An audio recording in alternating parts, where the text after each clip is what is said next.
বিসমিল্লাহির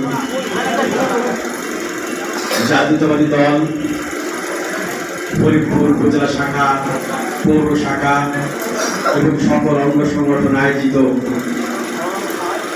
আজকের এই ঈদ পুনর্মিলন অনুষ্ঠানের সম্মানিত সভাপতি, জননন্দিত নেতা, উপজেলা বিএনপির আহ্বায়ক, সাবেক উপজেলা চেয়ারম্যান জনাব জহুরুল ইসলাম বকুল, মঞ্চে উপস্থিত আছেন আরেক অনিন্দ নন্দিত নেতা, তরুণ জনগণের আইকন, উপজেলা বিএনপির সদস্য সচিব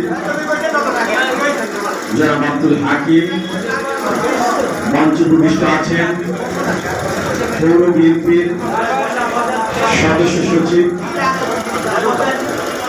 এনামুল হক, যিনি বারবার আপনাদের এই পুরো এলাকায় নির্বাচন করেছেন মেয়র পদে।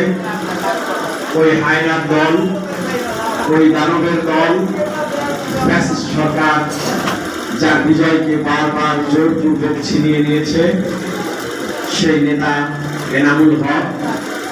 মঞ্চে উপবিষ্ট আছেন উপজেলা পৌর যুগ্ম আহ্বায়ক বৃন্দ, অঙ্গ সংগঠনের সভাপতি, সম্পাদক, আহ্বায়ক, সদস্য সচিব সহ বিভিন্ন পর্যায়ের নেতৃবৃন্দ। সবাইকে জানাই আসসালামু আলাইকুম এবং পান ঢালা শুভেচ্ছা। প্রিয় সাথী বন্ধুগণ, আপনারা জানেন মানুষ কিন্তু কষ্টে কাঁদে, আবার মানুষ কিন্তু অনেক আনন্দেও পেতে থাকে।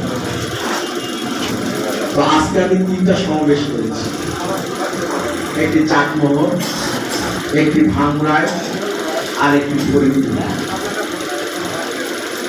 ফরিদপুরের সমাবেশ, ফরিদপুরের ঈদ পুনর্মিলনী, এত প্রাণবন্ত, এত লোকের সমাগম, সত্যি আনন্দে আমার দুটো চোখ সিদ্ধ হয়ে যাচ্ছে।